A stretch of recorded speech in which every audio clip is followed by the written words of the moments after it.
So, 7:20 on a Tuesday morning, my stepdaughter calls to tell me my husband died during the night.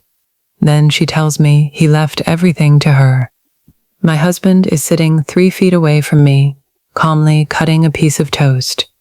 I remember looking at him and just thinking, well, this is going to be an interesting breakfast. My dad died last night, Kaylee says, voice so flat, it made the whole thing worse.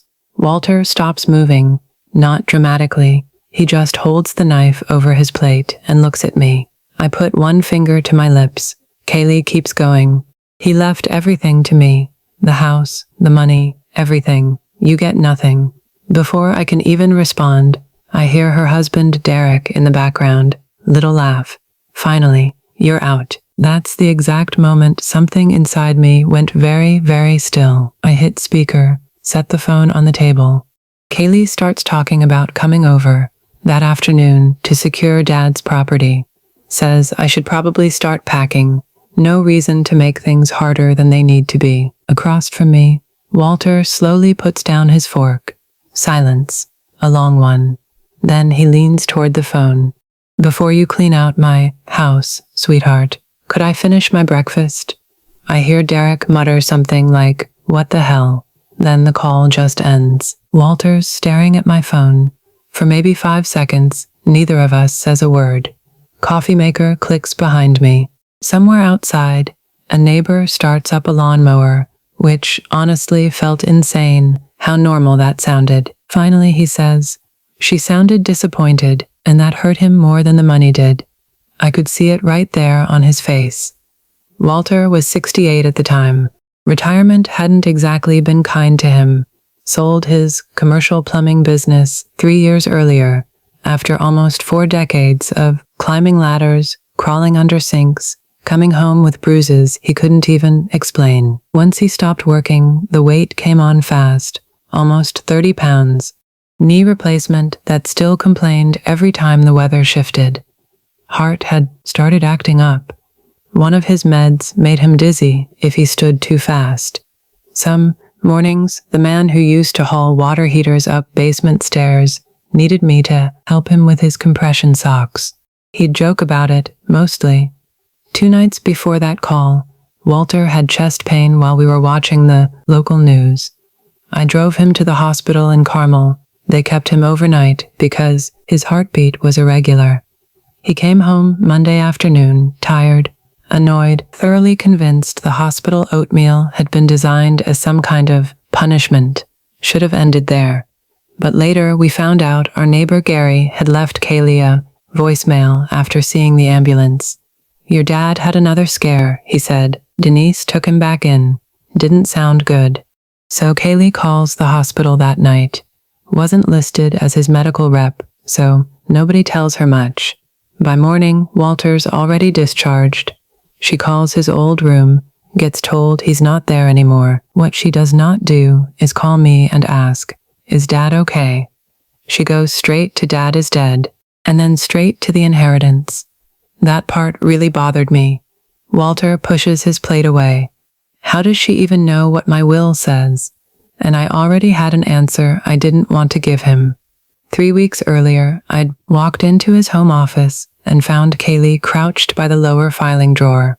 She stood up way too fast. Oh, hey, what are you looking for? Dad's old insurance. Paperwork? Smiled like it was nothing. I let it go. For 14 years, I'd worked really hard not to become the suspicious second wife. Walter's first wife, Marilyn, died of ovarian cancer years before he met me. Kaylee was already an adult when we married. I never tried to replace her mom. For a long time, we actually got along fine. Then Walter retired. His health started changing, and her questions changed right along with it. How much did Dad get for the company? Did he sell that warehouse, whose name's the house in now? Walter always had an explanation. She's just curious. She worries about me. She's my daughter. So I stopped pushing. That morning, I really wished I hadn't. At 8:03, Walter's phone rings. His attorney, Douglas Reyes. Morning, Douglas. Pause. Then his face changes. No, I'm sitting in my kitchen. Another pause. I watch him straighten up in his chair. Douglas had gotten a call that morning from someone claiming Walter had died. Worse, that person mentioned the exact date of a will Walter signed 12 years earlier before he even married me. Under that old will, Kaylee genuinely inherited almost everything. When Walter hangs up, he looks toward the hallway, toward his office, then back at me. She wasn't grieving me. I don't answer. He swallows. She was waiting for me. Douglas wanted us in his office immediately. Walter stands up slowly, favoring his bad knee, breakfast sitting untouched behind him. And for the first time that morning, I realize Kaylee's phone call might not have even been the real problem. It might have just been the mistake that exposed the actual one. Douglas's office was near Keystone at the crossing, about 20 minutes if traffic behaved. I drove, which mattered more to Walter than he wanted to admit. For most of our marriage, he drove everywhere. Road trips, dinner, doctor, appointments, even the 3 blocks to CVS when he could have just walked. Liked being behind the wheel. But after the knee surgery, the dizzy spells from his Des Moines meds, I'd gradually just become the driver. That morning, he's sitting in the passenger seat of his own truck, staring through the windshield. You okay? I ask. I'm apparently dead, Denise. I've had better Tuesdays. I smile. He doesn't. Douglas is waiting when we get there. Early 60s, silver hair, careful with his words, handled Walter's business and estate stuff for years, closes his office door, sets a thick folder on the table. First, he says, you're obviously alive. Walter looks down at himself. Good start. Douglas almost smiles. Then he opens the folder. The old will's exactly where it should be. Signed 12 years ago, before we married. Kaylee's the primary beneficiary. There's a charitable gift to a children's hospital foundation, but most of the estate would have gone straight to her. Walter's just staring at the pages. She saw this? I can't prove that, Douglas says. But whoever called this morning knew the exact date on it. What Kaylee apparently didn't know, that document got replaced 5 years earlier. Walter's current estate plan looks nothing like the old one. I'm protected if he dies first. I keep the house. My retirement stays mine. Kaylee still inherits a substantial amount, and Walter had set up education trusts for the grandkids. Nobody cut Kaylee out. She just wasn't getting everything anymore. Walter leans back. She thought Denise would lose the house. Douglas folds his hands. If she believed the old will was still controlling, yeah. Walter looks at me. She thought you'd be packing boxes before my obituary even printed. Not much I could say to that. Then Douglas gives us the part we really weren't expecting. Kaylee and Derek had come to his office 6 months earlier. Together? I ask. Together. They didn't ask directly about Walter's estate. He wouldn't have discussed that with them anyway. Instead, they asked what happens when an aging parent becomes incapable of handling money, guardianship, power of attorney, who takes over accounts, whether an adult child can step in if a spouse is making bad decisions. My stomach just drops. I remember Thanksgiving, Derek standing in our kitchen with a beer while Walter fumbled to log into an account on his phone. Derek laughing. One of these days, we're gonna have to take those passwords away from you, Walter. Everybody laughed, including me. Sitting in that office, it didn't sound funny anymore. On the drive home, Walter keeps defending her. Maybe she panicked. Maybe Derek put ideas in her head. Maybe she genuinely believed the worst after hearing about the hospital.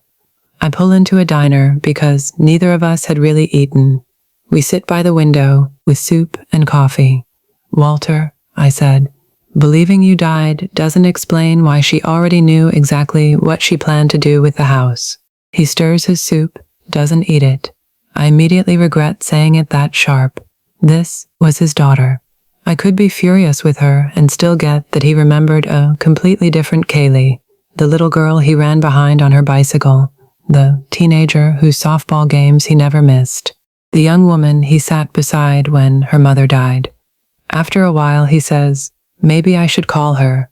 For what? Tell her you've made a miraculous recovery.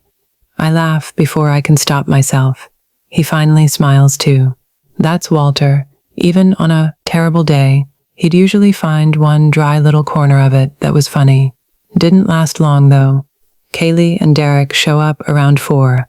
She comes through the door crying, hugs Walter. Oh my God, Dad, I'm so sorry. The hospital wouldn't tell me anything. I thought you were gone. Walter stands stiff in her arms. You could have called Denise. She steps back. I wasn't thinking. Derek jumps in.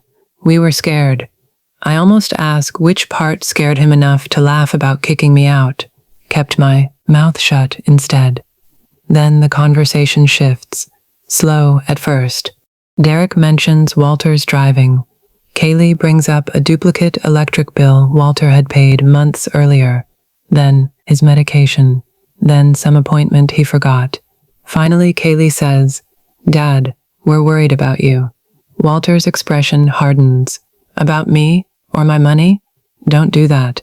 I'm asking. Kaylee looks at me. That's exactly what I mean.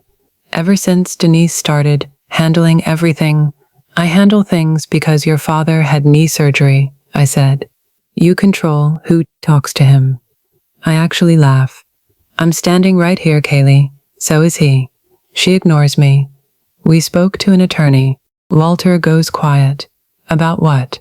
She takes a breath. Guardianship. The word just changes the whole room. Walter stares at her. You want a judge deciding whether I can manage my own life? It's not like that. That sounds exactly like that. She reaches toward him.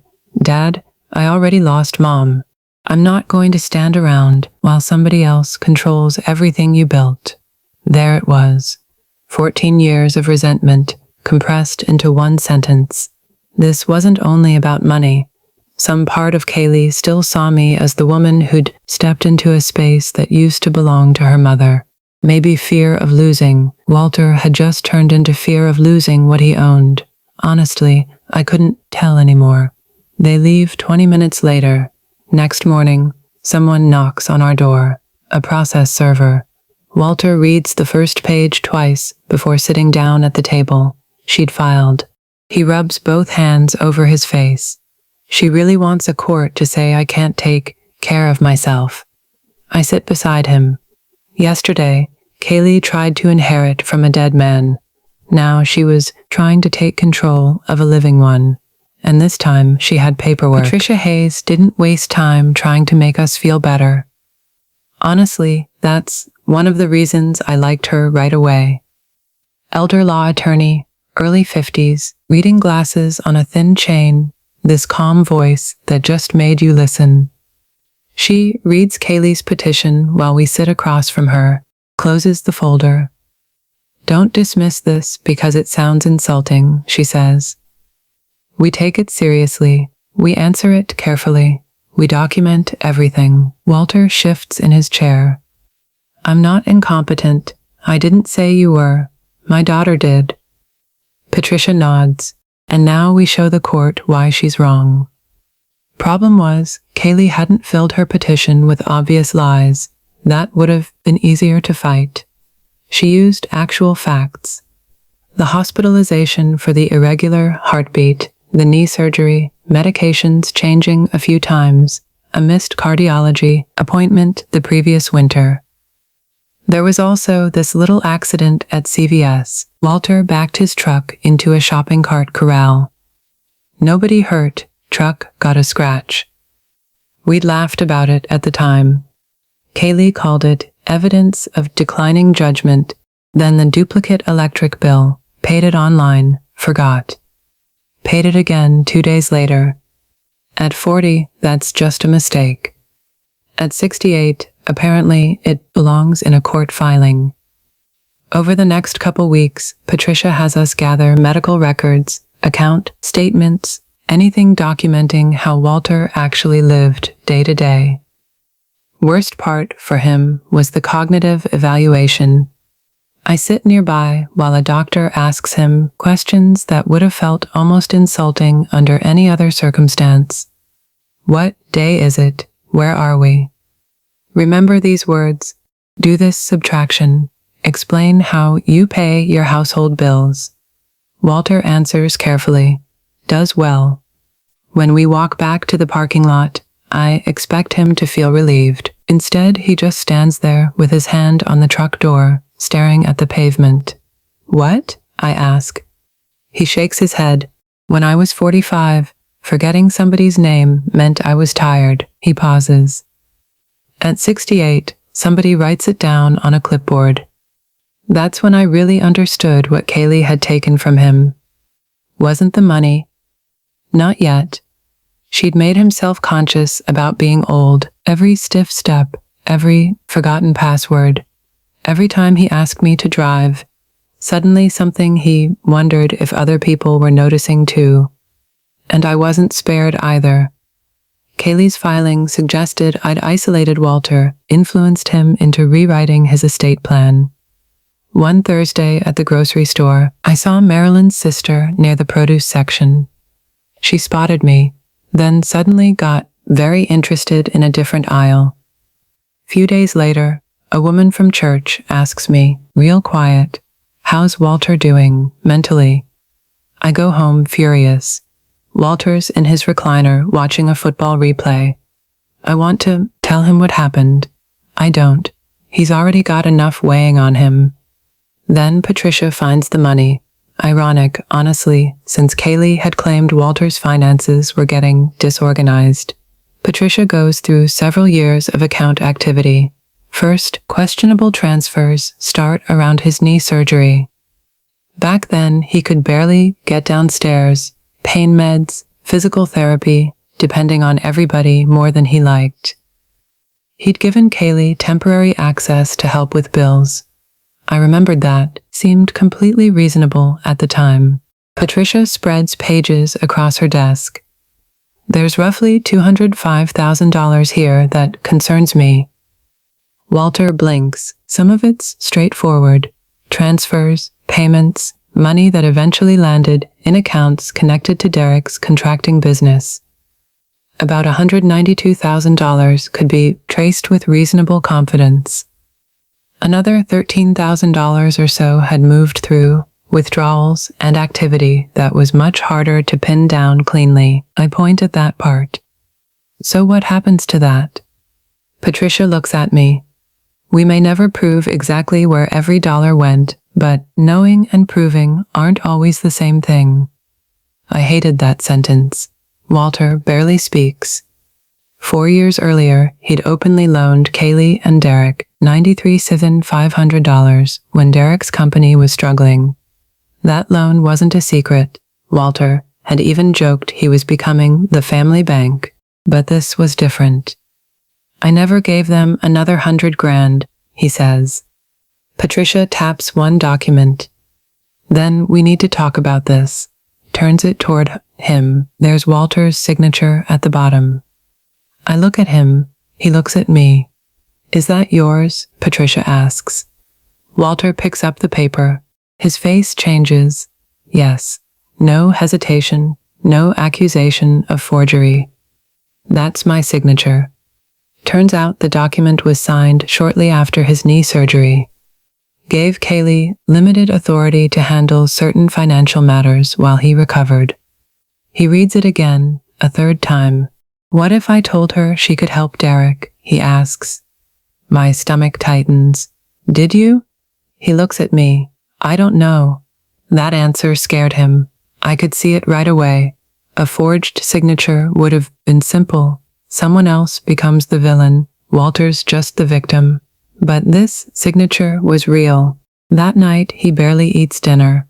Around 9, I find him sitting on the edge of the guest room bed, holding an old photograph.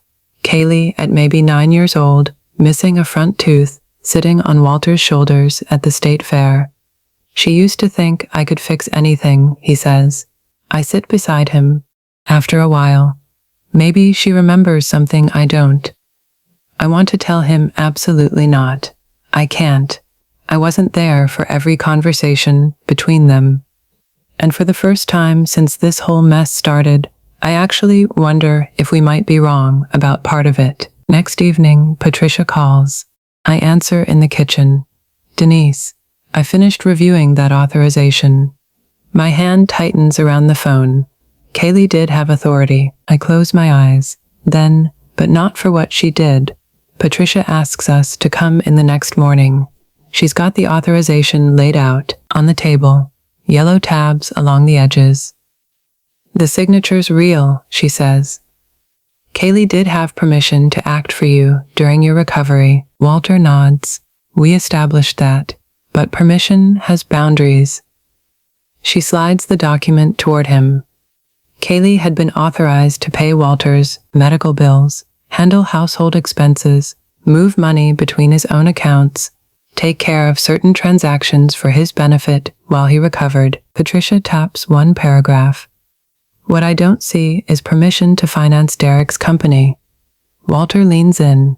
It isn't there, no. She pulls another sheet.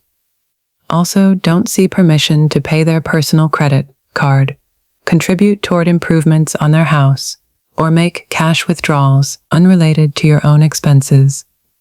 I look at Walter. He doesn't look relieved. That surprised me. For days he'd been terrified he'd forgotten giving Kaylee permission. Now we know he hadn't, not in any meaningful sense. But the truth was worse in a different way. She hadn't forged his trust. She'd used it. Walter had handed his daughter a key because he couldn't get around after surgery, and she'd quietly started opening doors he never meant for her to touch. Drive home, he says almost nothing. That evening, things finally boiled over between us. He's at the kitchen counter going through old statements when he says, maybe I still told her she could help Derek once or twice. Walter, I'm saying maybe. We have the paperwork. Doesn't mean we remember every conversation. I put down the dish towel. What do you want me to tell you? I want somebody to tell me what actually happened. I am telling you what I know. He turns to me. Everybody's telling me what I know. Kaylee says I don't remember. Lawyers ask what I remember. Doctors test what I remember. Voice rising. And now you're doing it too. That stung. I'm the one person who isn't. He stops. I could have told him exactly what he wanted to hear. Could have said, you absolutely never gave her permission. But I didn't know that. And after 14 years of marriage, I wasn't going to comfort him with a lie. He goes upstairs. I stay in the kitchen, wash the same coffee mug twice before I even realize I'm doing it. We barely speak the rest of the night. 2 days later, Patricia calls with something else. Older text messages between Kaylee and Derek turned up during the records exchange. One of them explained a lot. Derek had written, your dad won't take this public. He'd rather eat the loss than tell everybody his own daughter took money. Kaylee's response, shorter, he always forgives me. Walter reads those words at Patricia's office, reads them again. I watch something change in his face, not anger exactly, recognition. For years, whenever Kaylee got into trouble, Walter helped. Credit card debt in her 20s, helped. Money after her first divorce, helped. Derek's business, nearly folding, loaned them $93 and $500. Kaylee and Derek hadn't necessarily thought their tracks were perfect. They believed it just didn't matter. Walter would never embarrass his daughter publicly. He'd swallow the loss, keep the peace, protect Kaylee from the consequences. Walter sets the paper back on the desk. That's what they got wrong. First time since the petition arrived that he sounded like himself again. Still, getting his confidence back took more than one good sentence. Walter had stopped going to his Thursday breakfast with the guys he used to work with. Said he wasn't hungry. I knew better. He thought everyone had heard about the guardianship case. One Thursday, I drop his shoes beside his recliner. Get dressed. He looks over his reading glasses. Why? We're going to Bob Evans. I'm not hungry. Good. Their portions are too big anyway. He stares at me. Is this part of my rehabilitation? Yes. Biscuits and public exposure. That gets a laugh. So we go, and you know what happens? Nothing. Nobody asks Walter what year it is. Nobody tests his memory. His old foreman complains about property taxes. Some other guy argues about the football team. Somebody spends 10 minutes explaining why his new hearing aids are ruining his life. Walter just sits there drinking bad coffee, being treated like an ordinary 68-year-old man. Did more for him than I expected, honestly. After that, he makes a decision about his estate. Not an angry one. Kaylee wasn't completely disinherited. The grandkids' education trusts stayed intact under an independent trustee now. I stayed protected in the house. Kaylee would never again have authority over his finances, and whatever share she eventually got would account for the money proven to have been improperly taken. Derek got nothing. My grandkids didn't do this, Walter says. That's all. Then Kaylee's attorney sends Patricia a settlement proposal. Kaylee would withdraw the guardianship petition if Walter removed me from certain financial roles, appointed her to manage his affairs, and agreed not to pursue the disputed transfers. Patricia finishes reading, looks up. Well, that clears up any remaining mystery. Walter actually laughs. The hearing gets set at the county courthouse. Night before, Walter lays out a new sport coat. Next morning, his fingers are stiff, so I help with one cuff. He looks embarrassed. I don't mention it. She thinks getting old made me easy, he says. What are you going to do about it? He reaches for his cane. Show up. And that's exactly what Kaylee wasn't expecting. Kaylee's already inside the courtroom when we arrive. Derek beside her, 3 relatives sitting behind them, including Marilyn's sister, same woman who dodged me at the grocery store. I understood why they were there. Kaylee had spent weeks telling everyone the same story. Her father's declining, his second wife controls him, she's only trying to protect him. Then Walter walks in with his cane. Not looking 20 years younger, not pretending his knee doesn't hurt. Just Walter. Kaylee looks at him, then looks away fast. Her attorney opens with his health, the hospitalization, the knee replacement, everything Walter had authorized. Another 13,000 or so had moved through cash withdrawals and activity too muddy to pin down cleanly. I was glad she admitted that, honestly. The truth wasn't perfect, didn't need to be. Then Walter describes the phone call. Tells the judge exactly what he'd heard Kaylee say that Tuesday morning. My dad died last night. He left everything to me. You get nothing. Kaylee shakes her head. I was confused. I thought he was dead. Walter looks right at her. You thought I was dead. You weren't confused about what you wanted to do afterward. First moment, she starts losing her composure. She insists Derek handled most of the transactions. Derek turns toward her. You knew what we were doing. I knew what you told me. You said your dad wouldn't notice half of it. Her face just changes. Derek shuts up. Nobody needed it explained what had just happened. Even Derek seemed to realize it about 2 seconds too late. Judge calls for order. After that, the room feels different. Near the end, Walter gets to speak about his wishes, his relationship with Kaylee, rests both hands on his cane. You thought I was weak because I got old, he says. Kaylee starts crying. He doesn't raise his voice. I know I'm slower. Denise drives when I don't feel steady. She helps me with things I used to do myself. Sometimes I forget names. Sometimes my knee hurts so bad I don't want to leave the house. Pause. Needing help from my wife doesn't make me my daughter's property. Kaylee wipes her face. He looks down a second before continuing. The money hurt. These court papers hurt. But that wasn't the worst part. Looks right at her. The worst part was hearing how happy you sounded when you thought I was dead. Nobody moves.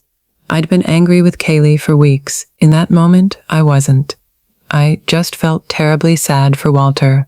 The guardianship petition fails. No dramatic arrest afterward, nobody in handcuffs outside the courthouse. Patricia explains the disputed money is a separate matter.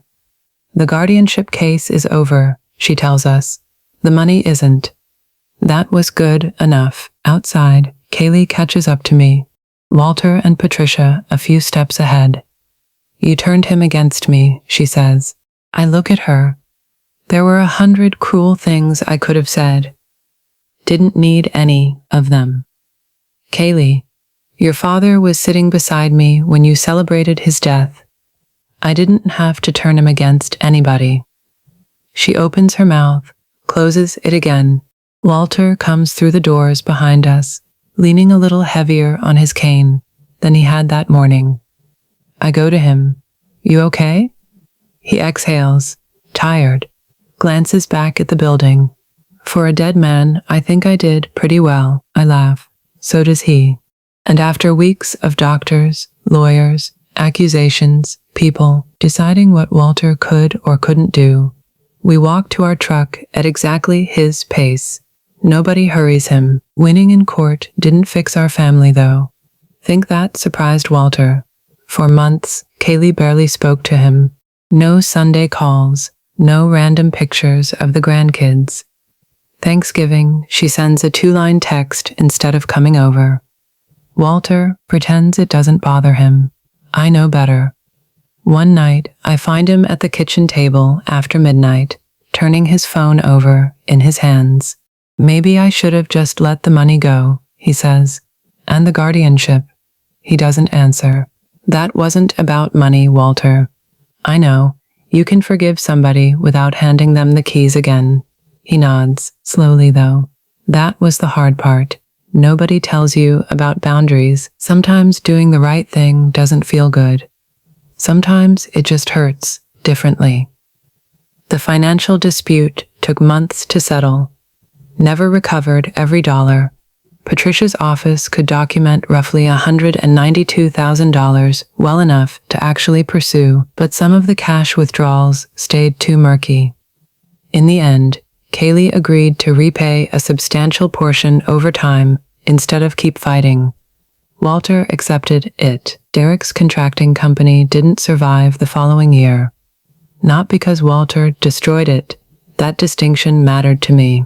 He just stopped rescuing them. Gravity did the rest. Derek eventually took a salaried job in construction management. Kaylee went back to full-time work. They sold their oversized house, moved somewhere smaller. He never punished the grandkids. Their education trusts stayed exactly where they were, just under an independent trustee now. My grandkids didn't do this, he reminded me more than once. A few months later, his oldest granddaughter mails him a birthday card. Nothing expensive, crooked handwriting inside. Happy birthday, Grandpa, I love you. He reads it at the kitchen counter, puts it on the fridge with a magnet from an old trip we took. Never mentions the settlement that day. The card mattered more. Life got ordinary again, which was exactly what we needed. Walter starts cardiac rehab, complains about it with impressive consistency, loses about 12 pounds over several months. Knee still hurts, still gets lightheaded sometimes if he stands too fast. And yeah, sometimes I still help him with those compression socks. Wasn't exactly aging backward myself either. Years of work, menopause, stress, taking care of other people. Changed my body too. There was a time I'd look at old photographs and wonder where that slimmer woman went. Eventually, I just stopped asking. She hadn't gone anywhere. She'd simply lived another 15 years. About 8 months after the hearing, Kaylee asks Walter to meet her for coffee. Alone. I tell him to go. When he comes home, I don't ask questions right away. He hangs up his jacket, pours a glass of water, finally sits across from me. Well, she apologized. I wait. Good apology. He makes a face. Started out terrible. I laugh. She'd blamed Derek at first, then debt, stress, her fear after losing her mom, her resentment toward me. But eventually she said something honest. I started thinking of what you had as something that was already mine. Walter told me he sat there a while before answering. Then he said, "You started inheriting me before I was gone." That was the sentence Kaylee finally seemed to understand. He didn't restore her access to his accounts. She didn't become his power of attorney. No dramatic hugs, no promises everything would go back to how it used to be. Couldn't be. But they started talking again, carefully. Sometimes forgiveness is a door you open 6 inches instead of throwing it wide open. That was enough. One Saturday morning, months later, we're sitting at that same kitchen table where this whole mess started. His pill organizers beside the napkin holder. I'm drinking coffee. He's buttering toast. Then my phone rings. We both just look at it. Walter points his butter knife at me. You answer it. Why? Last time we got a call before breakfast, I found out I was dead. I smile. Technically, I answered that call too. He thinks about it, then nods. See, memory's still good. I laugh so hard I nearly spill my coffee. And strangely enough, that ordinary morning felt more like winning than the courthouse ever had. We were older, slower, a little heavier, a little more careful going down the stairs. But we were still here, still making our own decisions, still sitting at our own table. Aging can take some speed off you. It can change your body, shake your confidence a little. But it doesn't give anyone, not even family, the right to take your dignity along with it. If you've ever had to set a boundary with someone you still loved, you probably already know why this was harder than it looked. Sometimes protecting yourself and loving someone just have to exist in the same room at the same time.